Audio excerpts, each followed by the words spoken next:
Bret Michaels compares his 61-year-old body to a vintage muscle car, stating, "I'm still quick and enjoyable to drive." The Poison frontman humorously adds, "I just require more upkeep." Michaels, who turned 61 on March 15th, has always embraced life with full intensity.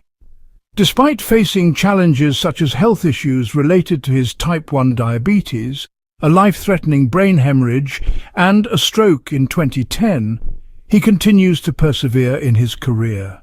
Throughout the early 2000s, Michaels persisted, despite Poison's declining success. He transitioned into reality TV with shows like VH1's Rock of Love and NBC's Celebrity Apprentice 3, while also establishing a thriving solo music career. Reflecting on his journey, Michaels, set to kick off his Party Gras tour in July of 2023, finds renewed energy in overcoming various challenges, including a hospitalization in June of last year due to an undisclosed medical emergency. Describing his experiences as a tumultuous roller coaster, Michaels, a father to 2 daughters with his longtime partner Christy Gibson, expresses gratitude for his survival. He states, "After enduring so much adversity, I am simply thankful to be alive. Although I hope it doesn't happen anytime soon, if my time were to come today, I would depart with a heart full of contentment." Bret Michaels' psychiac, known as Michaels, grew up in Pittsburgh with his father Wally, who worked at Armco Steel, and his mother Marjorie, who was an administrator at the Pennsylvania Department of Corrections. At the age of 6, Michaels was diagnosed with type 1 diabetes, and his condition was severe enough to bring him close to ketoacidosis, causing his organs to shut down. This was a distressing experience for Michaels, as it was the first time he had witnessed his father in tears. Throughout his childhood, Michaels frequently had to be hospitalized and received insulin injections 4 to 5 times a day. It was a frightening ordeal for him. At the age of 20, he established Poison with drummer Ricky Rocket, bassist Bobby Dall, and guitarist Matt Smith. Together, they performed in the Pennsylvania bar scene before relocating to Los Angeles in 1984. Following a lineup change that included the addition of guitarist CeCe DeVille, Poison released the iconic glam metal music video for their hit song Talk Dirty to Me 3 years later. This propelled their debut album, Look What the Cat Dragged In, up the charts. The band secured a headline performance at their ideal venue, Madison Square Garden in New York City. However, during the concert, Michaels experienced insulin shock and collapsed on stage. "I regained consciousness in the hospital," he recalls. "Everyone assumed I was a heroin user. Instead of feeling ashamed, I decided to be honest. It marked the first time I publicly disclosed my diabetes." Michaels encountered further challenges beyond that. During the 1991 MTV Video Music Awards, he and DeVille engaged in a highly publicized altercation, resulting in DeVille's departure from the band, although he later rejoined in 1999. According to Michaels, "CeCe and I usually get along well, but occasionally it escalates into a physical confrontation." He adds, "It was devastating for me when we went our separate ways, but now he is one of my closest friends." The turmoil persisted in 1994 when Michaels crashed his Ferrari into a telephone pole while racing with friends, resulting in a broken nose and several fractured ribs. That incident marked a significant turning point, he reflects. "Initially, I was simply enjoying the party scene, but it eventually spiraled out of control for a period of time." Michaels experienced another setback when, after exiting the stage following a performance at the 2009 Tony Awards, he was hit in the head by a part of the descending set.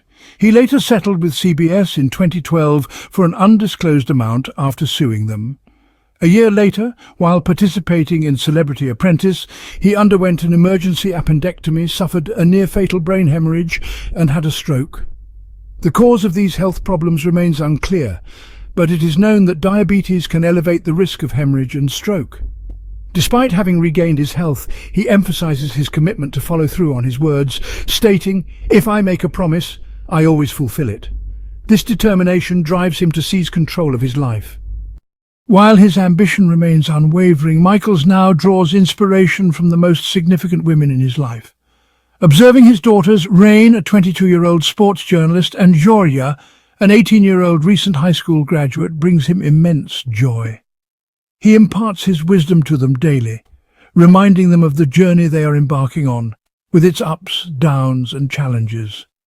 Encouraging them to persevere, he advises, just take one step at a time and keep moving forward. Michaels and Gibson, who went on their first date in 1993, have finally found their rhythm after experiencing ups and downs for 30 years. According to Michaels, love is an ongoing process that requires continuous effort. Although they were briefly engaged between 2010 and 2012, Michaels is uncertain about the prospect of marriage. Instead, the couple is focused on building a genuine partnership. It's not something that comes easily. You have to discover what works for your relationship, Michaels explains. We share similar interests and enjoy doing things together, but we also understand the importance of spending time apart and then coming back together. Over the years, their love for their daughters has been the foundation that keeps them united during challenging times. We make a great team as parents, Michaels affirms, and our children hold a special place in our hearts. As he enters a new chapter in his life, Michaels is returning to his first passion, music. While he's currently touring solo, he reassures fans that Poison will always remain a part of his musical journey. There's a strong bond among us, he explains. We're in this together for the long haul. Recently, he has been captivated by Luke Combs' popular song Doing This, playing it repeatedly. Every day, I wake up with the same passion I had when I first started playing music in my water-drenched basement in Pennsylvania, he reflects. People often wonder, what would you be doing if not for music? Regardless, I would still be pursuing this path. It gives me purpose. I've been a type 1 diabetic since I've been 6 years old, and there's no doubt there's some definite hills and valleys in here. There's a few struggles that you go through because this disease at the moment has no cure. As a lifelong type 1 diabetic, I do 4 shots a day. I do hundreds and hundreds and hundreds of blood tests on my fingers each week. Got to have as much mental strength as you do physical strength, and that's what this is all about.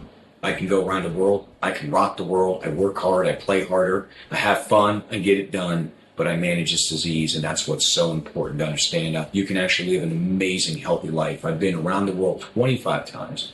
I've got to tell you something. I found a way to get along, and it's as much, as I said, mental as it is physical. You've got to go out there, find a way to get it done, survive, and hopefully together we can all find a cure.